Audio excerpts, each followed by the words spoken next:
Hello folks and welcome to another pre-fire video. Super stoked to be here because we're going to be launching the MTGO leagues for pre-fire in Gatherling. I'm super excited about this, and today we're going to be playing some decks just so you get an idea of what to expect and we get a vibe of what is possible in this brand new format. So let's go check it out. To get things started, we're going to be playing one super sweet deck. We launched a brand new Discord and a lot of people have joined and a lot of people have been playing a bunch of matches. So if you're interested in joining, make sure the link in the description down below to join Discord and find some matches on MTGO, which we're going to be playing against folks that have joined it and I want to be playing some Magic. So my goal is to make sure that we get a feel of what's possible in the format, and we will start off with a deck that never existed in Modern. So we're going to be looking at kind of like my favorite deck in Legacy of all time, really, which is Maverick. And this deck never existed in Modern because some cards in here were banned, but it looks pretty promising actually. So this is what we got going on. We're gonna have access to Green Sun Zenith. We can find Knight of the Reliquary and a bunch of one-off two-door targets. These are so spicy, man. We get to just Zenith for Huntmaster. Talk to me, you know? Some cool value creatures and incremental advantage mid-range kind of creatures, and a beater in Tarmogoyf as well. And then some disruptive creatures in Thalia. We also get to play Stoneforge Mystic, which can go fetch Batterskull, Sword of Fire and Ice, and Sword of Feast and Famine in the sideboard. And because we have Knight of the Reliquary, we actually have access to some pretty sweet tools in the land. So we have a toolbox of creatures, and then we have another toolbox of land. So we have access to Governing Township, Ghost Quarter, the Groves to go alongside Punishing Fire, Canopy, and Steering Wildwood. And of course, we get to get some value thanks to Ramnap Excavator. We can kind of turn all of these into an engine in and of itself. In the beginning, I expect the format to be a little bit all over the place, and we're going to be playing against all sort of random things. In terms of building sideboards, I think Surgical Extraction is going to be quite strong, and I also think that Cross and Grip, as long as Sensei's Divine Top remains legal, I imagine Cross and Grip is going to be a sideboard staple. Mind Sensor against the Amulets of the World, all for Ghost Quarter, so lots of fun stuff. Coming up next, we have access to another deck that never existed in Modern, which is Blue-White Miracles. We have access to Terminus and Entreat the Angels, and then we of course have access to the comp of Sensei Divine in top and Counterbalance. So this is going to be our engine that we're going to be working towards. We also have access to Monastery Mentor, which is a sweet card that can really go off once you have two tops in play. You can start to make a gazillion tokens. Jace the Mind Sculptor to round things out. Absolutely fantastic Planeswalker, which I expect to become a staple in the format. It's currently in the watch list, but I think this one, it's probably going to be one of the first ones to come off of it and just be totally fine.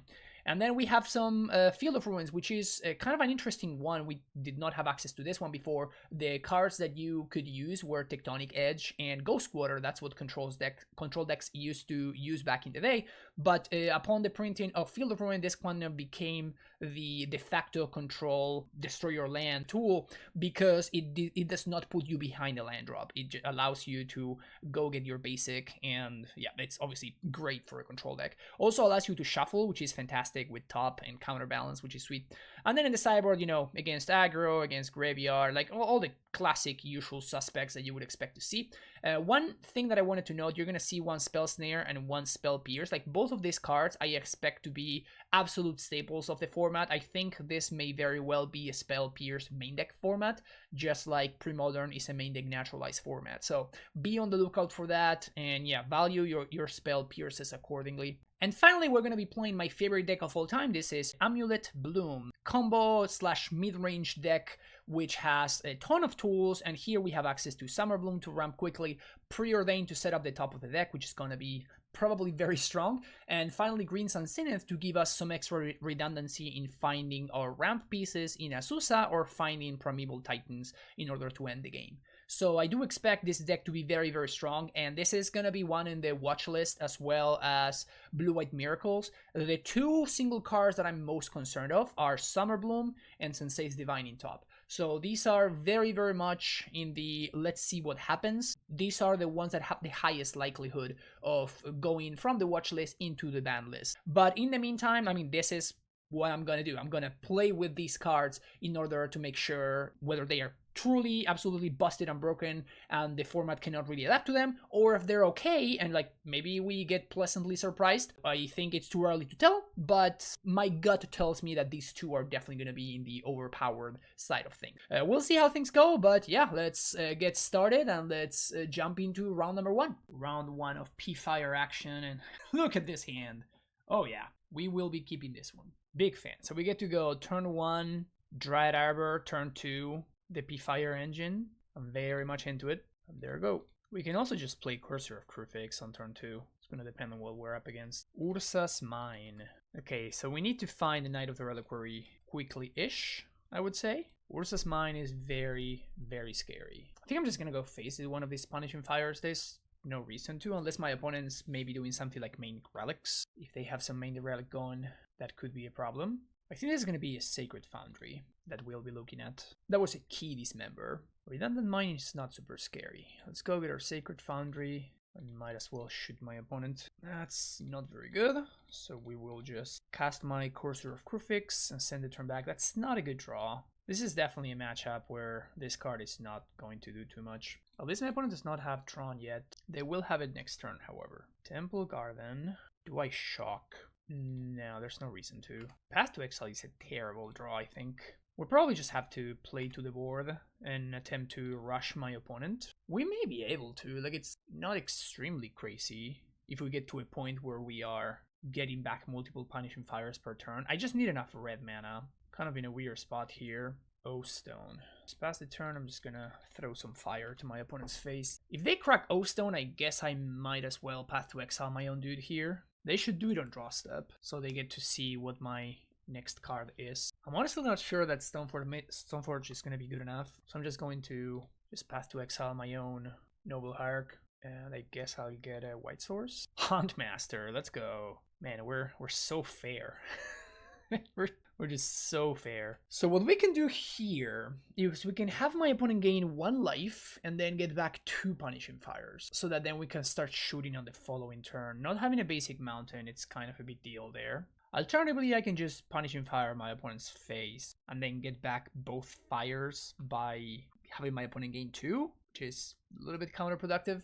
Oof, that's a card. Sure, so let's go ahead, have my opponent gain a life, and we will get both of these back.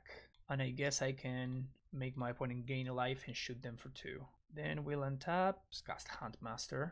We get to block with the Wolf token and then P-Fire the Wolf token so that my opponent does not gain 6. Alternatively, we can just take it and just hope to raise back. Yeah, let's try this. We're at enough of a life total that we can maybe take the hit here and just hope that we can raise back.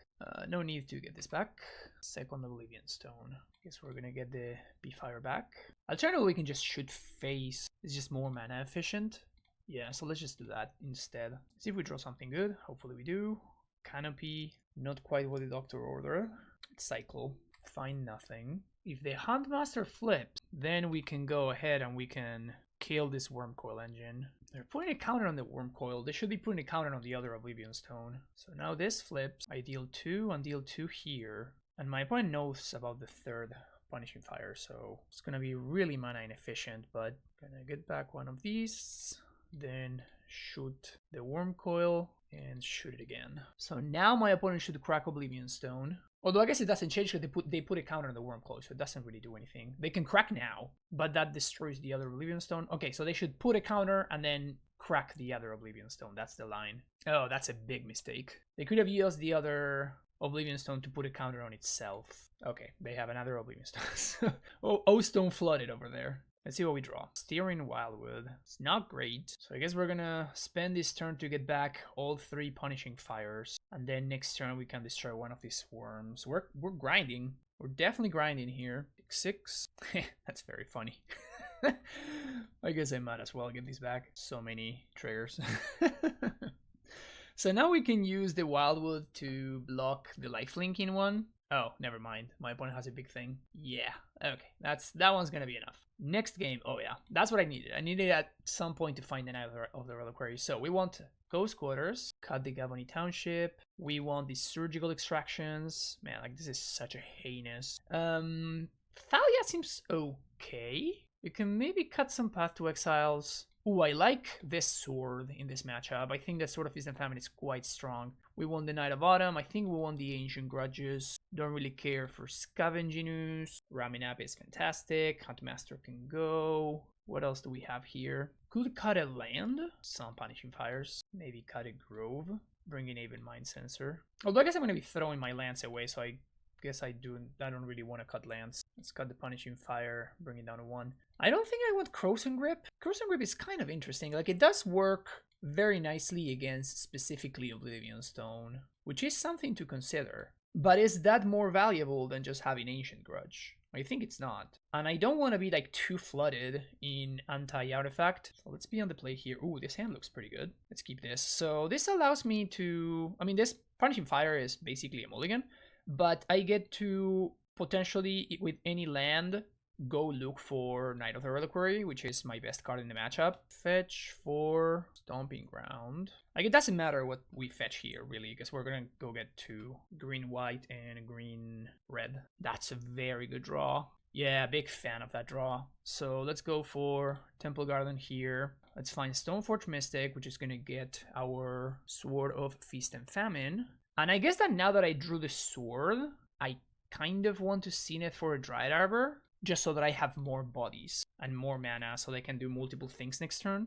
Play another star. That's kind of like the one that I don't want to see, because the other ones I could blow up with this Ancient Grudge. So it would be nice if my opponent plays an artifact there. They don't. Interesting.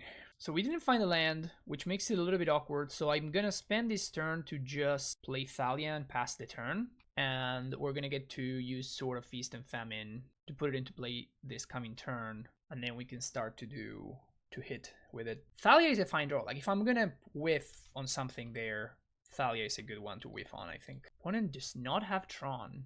That's a big one. Yeah, that's a big pickup. Swing with both of these. Let's see if we hit. My opponent could notably have Dismember. Just going to let this go because I don't get to cast Tarmogoyf anyway. So I might as well just hold Mind Sensor for the potential surprise. Oblivion Stone. Yeah, this is fine. We're just gonna get to Ancient Grudge it. So let's Grudge there. Swing with everything. And I guess I don't really want to play this Tarmogoyf. Like, this is already lethal. So I think I'd rather just pass the turn. Because if my opponent goes Tron into Big Thing, then I'm just basically throwing the Tarmogoyf away for no reason. That's the Thrag Daddy. That's a great way for them to stabilize. Might as well deal them 1. That's a pickup.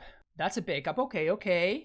Let's think about this. So I could kill this Thrugtus if I wanted to, but I don't think I do. I think I'd rather just swing with Mind Sensor and Stoneforge, because this is pro-green, so it gets through the Thrag Daddy. And I get to, I guess, P-Fire them to put them on a 2-turn clock. Yeah, so once again, because of the P-Fire, I am not going to do anything here. We're just gonna swing, force my opponent to discard, and with the trigger on the stack, just gonna shoot them with Punishing Fire, and then get it back, and now all our lands will untap, and I'm just going to pass the turn. But this is already lethal, so there's no reason for me to play out the Knight of the Reliquary in order to get, like, swept up by an Oblivion Stone or something, you know? Cool, we got there. Okay, so game number 3. Thrugtus is an interesting one. Does that make me want to change my plan? I don't think I want to be bringing in Path to Exile or something like that. And I don't think Thrugtus makes me want Punishing Fire over something like Ancient Grudge. So I think I'm just going to submit the same. I'm not super stoked about Batterskull. Like, that's a card that seems super medium in this matchup. Game number 3.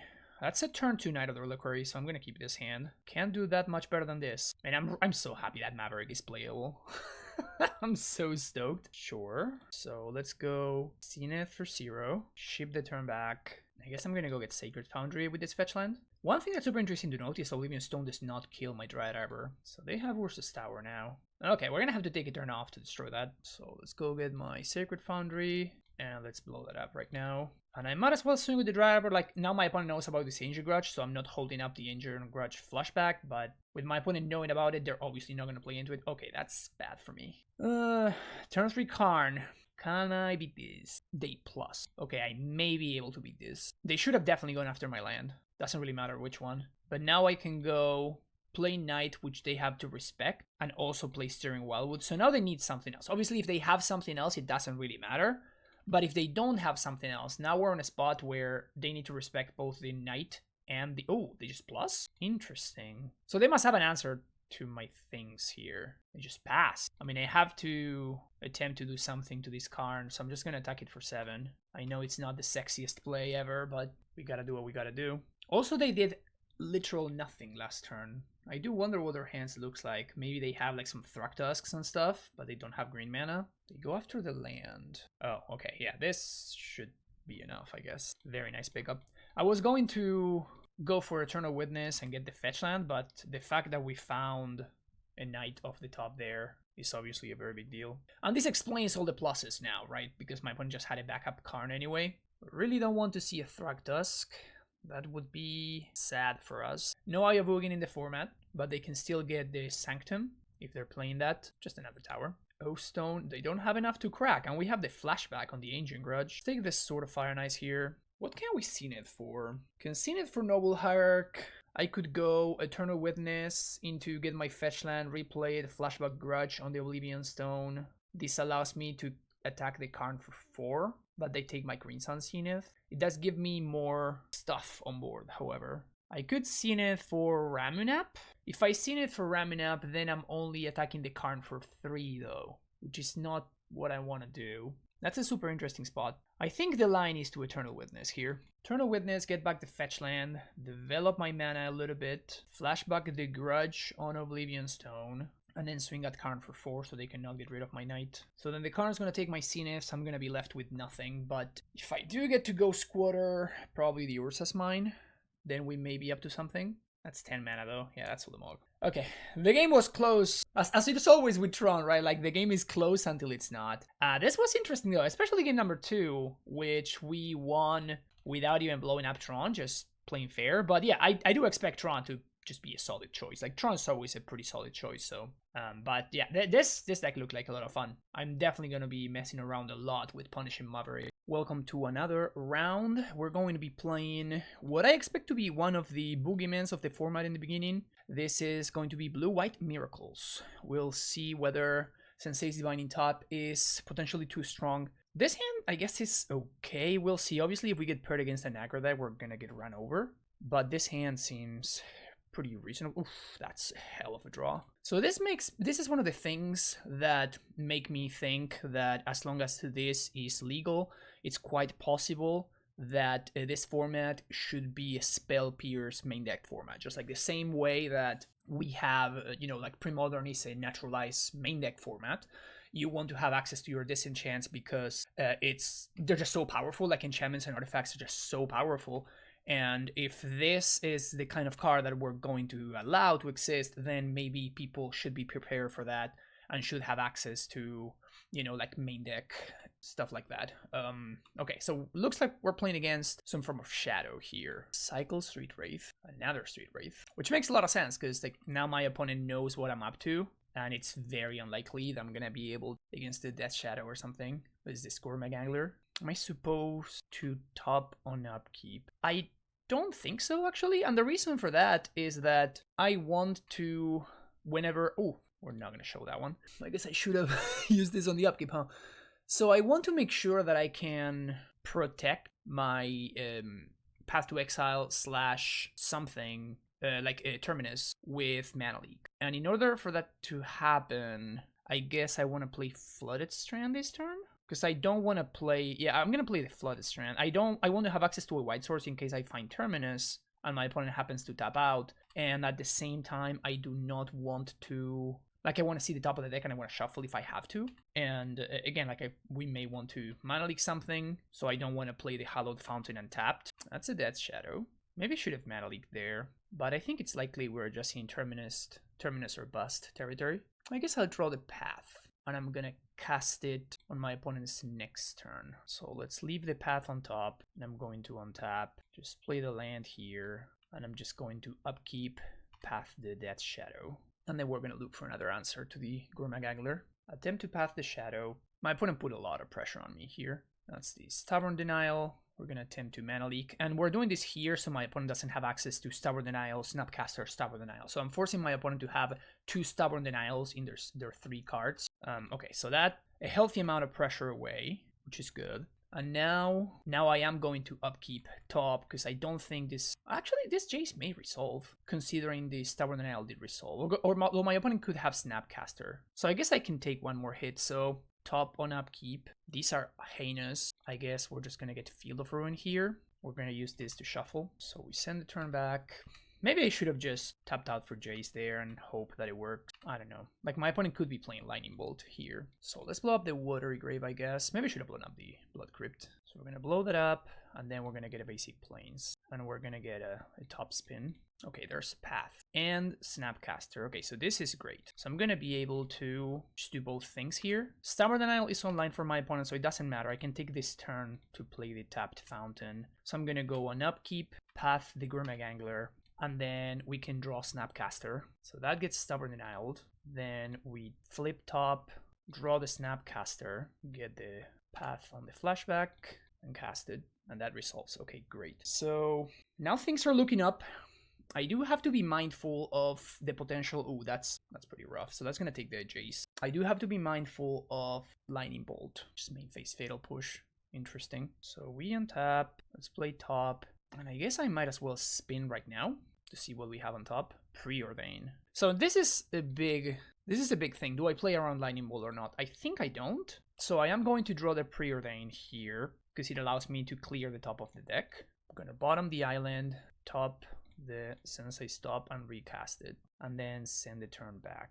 So that allows me to reset the top of the deck a little bit. Let me see some new cards. We do get some spins here off the top. I want to say so far this card has been looking pretty good, I'm not gonna lie. The only reason why I'm still in this game is because of this Sensei's Divining top. So okay, so I do like these. So let's draw the Preordain. Let's draw the Preordain, cast it. We get to bottom the land and draw the Snapcaster Mage. Snapcaster, I guess, give me access to another Preordain, but I think I want to save it for Path to Exile. So let's just look at the top, see what we find. That's a big one. Okay, so yeah, I'm gonna I'm just gonna draw the counterbalance here, and I'm gonna throw it down right now, which is gonna mean that now ones are gonna be locked for my opponent. And I imagine that ones are a large amount of their cards. Lightning Bolt. Oh, they had the Lightning Bolt. Oh man, that feels good. Been playing around the Lightning Bolt all this time, and then they actually did have it. That's crazy. So now I have to watch out for Call Against Command. That's the big one. So we untap, cast Sensei's Divining top. There's a Preordain on top, and then there's I want to have access to a 3 on top.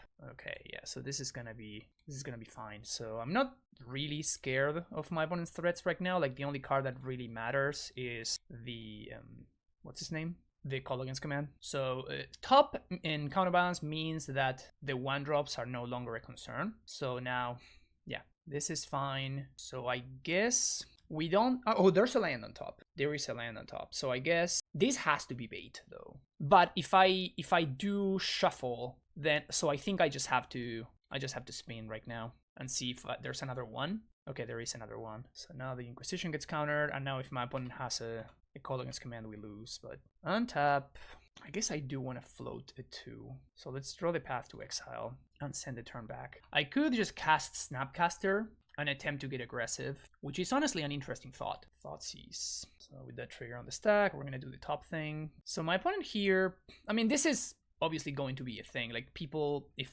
folks are not used to playing against Sensei Stop, like, it is kind of weird. Like, you have to make sure that you get all of your cards in hand, and then you do everything in the same turn. So I guess I want to draw the Spell Snare anyway. So I just spun top for no reason, but I'm talking and I'm just losing focus.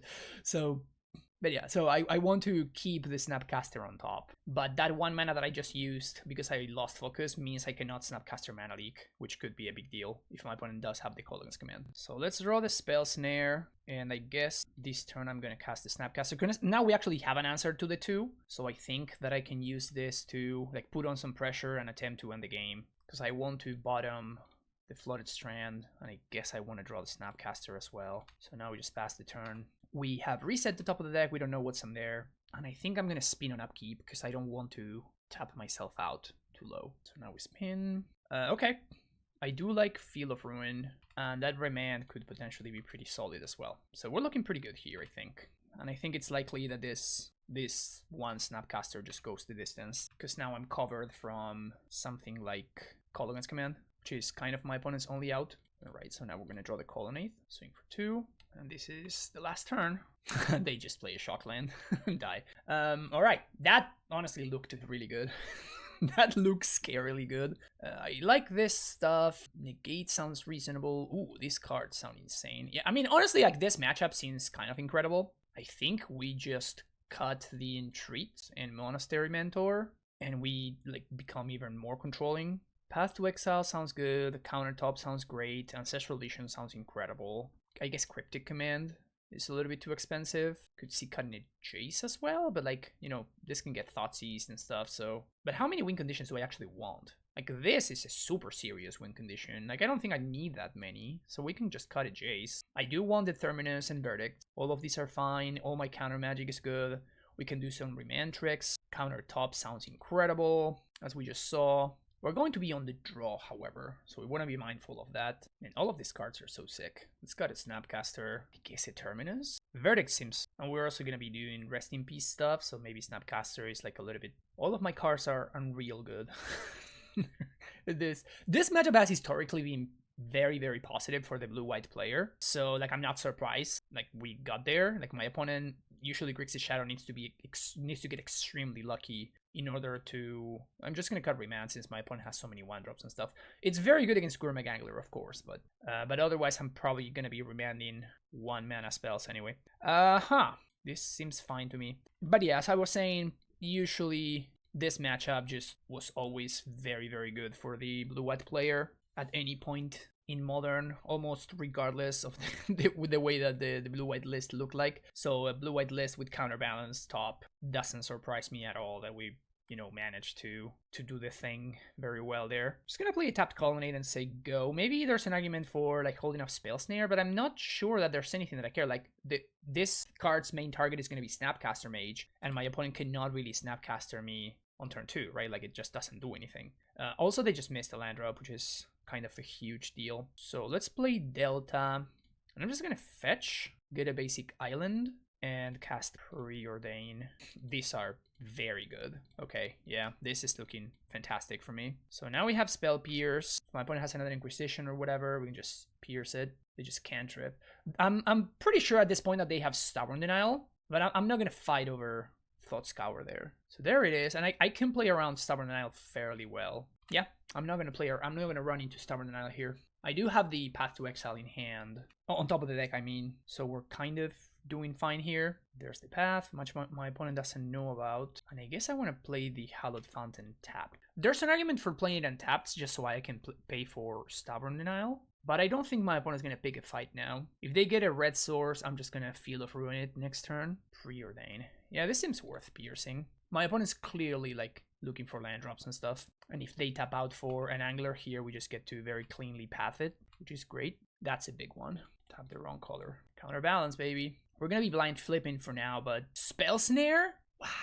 Gross. We play on. So my opponent does not know about the Path to Exile, but they do know about the Spell Snare. So they're well aware that they're not supposed to attempt to Snapcaster me. Let's play a land and attempt to play another Counterbalance. They cannot Snapcaster because we can just Spell Snare the Snapcaster, so they will need to have another Spell Snare. So this is probably the best window we're going to have to resolve this Counterbalance here. And this is going to be one of the issues, right? Like, depending on how the metagame evolves, a deck...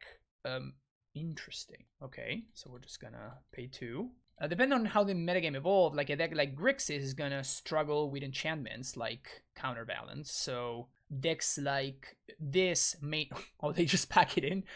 So let me finish the thought. So decks like Grixis or like decks like Deck Shadow are going to be a lot more incentivized to splash green for Abrupt Decay, which is going to lead to a different looking metagame.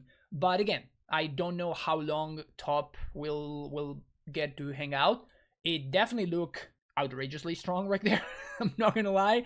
It looked very, very good. So yeah, it's not looking great for the future of this card in the format. But again, I want to give it like some time for people to, first of all, to spend time working on this deck, to tune it and just try to make it good. And second of all, to attempt to beat it, because we were in a spot where if my opponent had had access to Abrupt Decay or something in that game 1, I think that we would have lost, honestly. Their cards just lined up better against mine than ours against theirs. So that's definitely some food for thought. This last round, we're going to be covering another one of the potentially problematic decks that we may see in the format. Amulet Titan, of course, my favorite deck of all time. And this is the card that may need to go. I'm also thinking about, if the deck proves to be broken, which I think I expect it to be, I also would test banning Amulet of Vigor instead, and just allowing Summer Bloom to exist. I think that would be an interesting pivot. Like, we would be building the deck very differently, which I think would be cool. But yeah, regardless, this hand is kind of medium. It's only missing a bounce land, and then it becomes nuts. So maybe it's okay to keep. Yeah, I think I'll keep.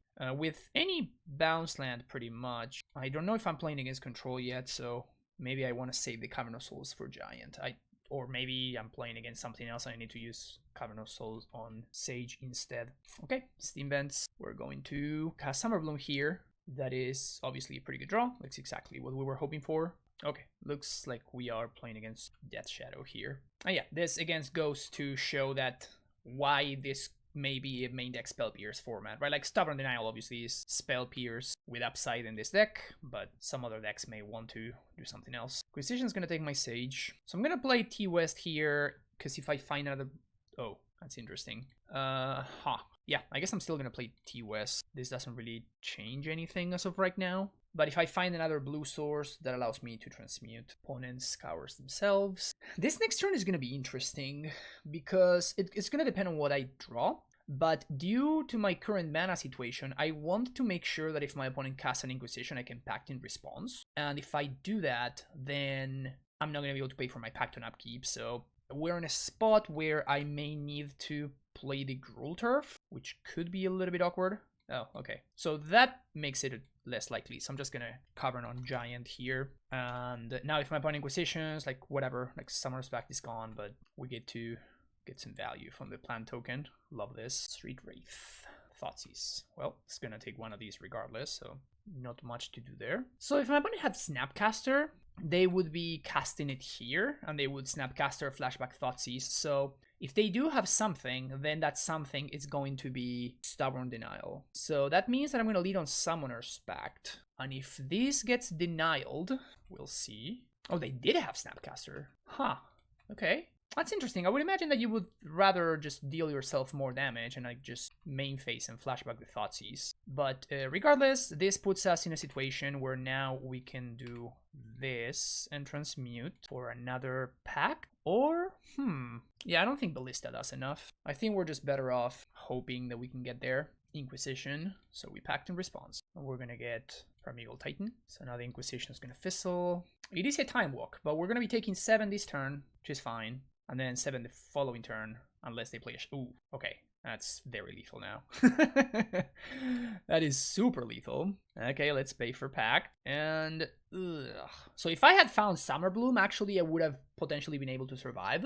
Because, or even Azusa. Because I could play Gruul Turf, bounce the Colony Garden, then cast the Summer Bloom or Azusa, and then like recast Colony Garden as a champ blocker. But as is, we're just gonna take lethal attack, lethal damage here. Well played by my opponent. But if they did have the Shadow, then they should have thought the Snapcaster Thoughtseized then. Anyway, so next game. So I want the Radiant Fountain, and I think I want the extra Cavern of Souls. The reason for the Cavern is that my opponent could have access to something like Disdainful Stroke. Reclamation Sage out, Dismembers in. This is the kind of matchup where I kind of pivot a little bit and we move over to being more of a kind of mid-range deck. I cut my Amulet of Vigors. I know this is crazy, people are gonna say, but this is like one of the strategies that really made Amulet like such a force to be reckoned with, is that very often you're in a spot where your opponent's bringing in nonsense like like Ancient Grudge or like Kolaghan's Command or whatnot against you to blow up your amulets and get a lot of value. The anti-artifact cards in this format are obviously very, very strong. You remove your Amulet of Vigors, and then you're forcing your opponent to just have dead cards in hand, and you simply become like a super low to the ground, but, just a ramp deck. You just become a ramp deck with some value creatures, Tireless Tracker, Baloth, Thragtusk. I always loved this pivot axes that Amulet had access to, and this is one of the reasons why it was such a good deck, right? It's because you get to do stuff like this. And yeah, we cut down on all the situational cards, your Pact of Negation, stuff like that. Get rid of all of that. I kind of want to cut one land, but all of my value lands are pretty fantastic, so I don't want to cut any of these. Again, we want to play around the Sinful Stroke. Obviously, if they don't have the Sinful Stroke, these cards don't really do anything. The Double Strike land actually pretty relevant. I think I just cut the basic forest. I don't think there's any way that my opponent can punish me for that. They don't play Ghost Quarter, they don't play Path to Exile, so just gonna go with the basic forest. Oh, I submitted 59. Oh, my bad. But this is freeform, so it actually allows you to do that. That's very awkward. Anyway, sorry about that. But this hand looks fantastic, so let's keep this. This is one of the reasons, I love this deck when it was built like this. Just having access to, yeah, kind of want the Bojuka Bog, but we have some pretty serious value going on here. Again, I don't know if I want Cavern of Souls or not. I'm going to bottom it because I really don't want both of these lands. I want only one of them, and I think I want Bojuka Bog more than I want the other one. But here we see, the power of just having access to some, pretty, just some ramp stuff, And the bounce lands interaction with Gemstone Mine is just absolutely delightful. That's a great one for my opponent to not know about. That's perfect. I definitely want to play Semi-Growth Chamber here. A lot of this deck is about maximizing your potential top decks. So if I play the Growth Chamber there instead of the Bojuka Bog, I'm making sure that I have 3 untapped mana on the following turn, which would allow me to cast an Azusa if I were to top deck it. All of those things you want to be considering while you're playing this deck. Opponent with the Preordain there. Okay, so not too much to do. We're just gonna Bojuka Bog and send the turn back. My opponent needs to start putting on pressure. The Grixis Shadow deck is obviously very good at putting on pressure, but they kind of have to do it. That's a good one. So let's lead on Preordain. Yeah, I think I want another Primeval Titan. And here, we're just going to play a bounce land and return the Bojuka Bog so we can get value down the line. Again, we sided out our amulets, so these bounce lands are going to be played fairly. We want to make sure that we are planning ahead for that. And here, hopefully, Bojuka Bog is disrupting my opponent's game plan a little bit. Preordain before fetching. I wonder if that's going to come back to bite my opponent. If they have Snapcaster and they want to get value from it, they should do this right now. They already know about the Bojuka Bog. There's a Death Shadow. That's a good one. So let's lead on this member. My opponent's going to have to start with an out right now. They bolt themselves? So sick. That's such a sick play. Well, now I look silly. Oh, that's such a sick line. Oh, but no, Star Wars is not live because of this member. I just pay 1. Oh my god, this is awesome. We cracked this, right? That was... Oh my god, that was sick. That was fantastic. Call against command. Return Shadow, make me discard. Okay, I'll discard the Hornet Queen. And it looks like we'll resolve Primeval Titan. Oof, 1 turn too late, bro. Because for 1 mana, there's no card that... Unless they have Pact of Negation, which would be crazy. We need to respect... Yeah, we kind of do. We need to respect my opponent having the double strike. So if they do have Timur Battle Rage, that would be 18 damage. So much. I already played my land for turn. This is super tricky. So I guess I get Colony Garden and Radiant Fountain. The reason to get Colony Garden, I think I'm still going to block with the Primeval Titan, but the reason to get Colony Garden there is so that I can bait my opponent into showing me more. Inquisition is going to fizzle. But now they may just push the plant token, which is going to show me more of their hand. But notably, if I do block with the plant token... Okay, look, this effectively guarantees that my opponent does not have the Timur Battle Rage there. So let's cast Prime Time. And that resolved. Okay, so now we should be good to go. So what I'm going to do is I'm going to get Tolaria West and I guess Slayer's Stronghold. We do have red and white mana with these 2 Gemstone Mines. Yeah, I guess I'd rather just get Boros Garrison and the Sunhome. I guess Sunhome does represent more damage. And here is going to be between exiling the graveyard or gaining life. I think I care more about gaining life. And we're just going to pass the turn. It would have actually been reasonable to get the haste land instead.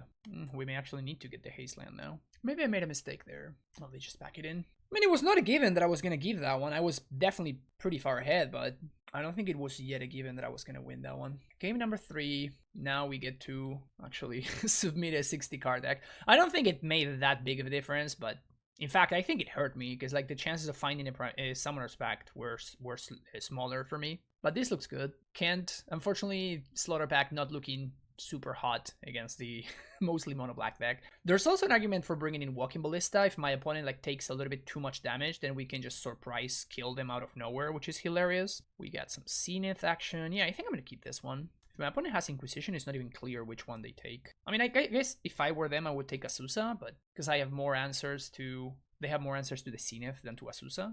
And Azusa is a little bit more mana. That's a big pickup. Let's play Gemstone Mine. Send the turn back. Turn to Shadow is like the dream against the Amulet deck. Inquisition. Okay, so now they get to see both of these. Take the Summer Bloom. This suggests that my opponent does not have a Stubborn Denial or whatever. Or they just get to tap out this turn. That's fine. It's kind of annoying, but it's fine. Yeah, I think I want to get the Growth Chamber into play. This will be quite brutal if my opponent has another discard spell. And this Shadow is growing quickly. Just like in the previous match, Blue-White has always historically been very good against Shadow. Amulet has always been a dog to Shadow for these that we see right here. Their disruption is excellent, and you know, we just need to get extremely lucky, and that's not always easy to achieve. So what I'm gonna do here is I'm just gonna hope for the best, and I'm just gonna go get Engineered Explosives and hope that this is good enough. My opponent somehow does not have another discard spell. They don't have Timur Battle Rage because I died to that, and they don't have Stubborn Denial, because there's nothing really that I can go get. Okay, there, they got me. Yeah, here we see why this deck is so strong. Even with the power of Summer Bloom and Zenith, we are structurally at such a disadvantage against Shadow that I'm not surprised that we kind of got destroyed here. All right, that was cool. And there you go, some final thoughts. The Miracles deck looked very good, I'm not gonna lie. So that one, yeah, I don't know how much testing will be required, but it's looking pretty grim for the Sensei Stop gamers. Even after, like, you know, a couple of days into the format, that definitely looked very, very strong. And I think it may be a little bit too oppressive and too easy to set up, you know, like, especially that game 2 where we... You know, we had like an okay hand, but then maybe it was game 1, I don't remember now. But like we just drew the top of the top on turn 1, and like it's so there's so many few tools that allow you to interact with that so early, and that always feels so bad. So yeah, obviously there's Stony Silence in the format, and there's some other cards, but like the white decks are gonna be also incentivized to play Stoneforge Mystic, so I'm not sure how many white decks are actually gonna be able to support Stony Silence. It's gonna be like kind of an awkward dynamic there. So we will see how things develop. But yeah, obviously the example of Summer Bloom, we played against one of the very worst matchups possible for the deck, so we didn't get to gather that much data, but yeah, we got pretty easily stomped.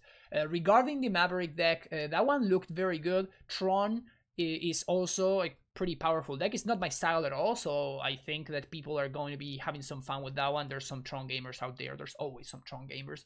So people can enjoy their Tron, and it looked like it was going to be able to hang. So that is good to see. I feel like having Tron in the format is good. Like, Tron has always been a classic modern deck, so I want for people to be able to play Tron, to be able to play Affinity, Infect. Like, all of these strategies have been in modern since the very beginning. So I'm very, very happy to see that they are part of this format in some shape or form. So I'm excited to see more. But yeah, hopefully you enjoyed this little extra snippet of what's possible in Pre-Fire Modern, name pending, I guess. And we will see how things work out. I actually recorded a podcast with Will, if you're interested in checking that out, where I go really in depth about explaining the reasoning and the details about the format. But for now, I'll say have a great one, and I'll see you in the next video. Take care, folks, and bye-bye.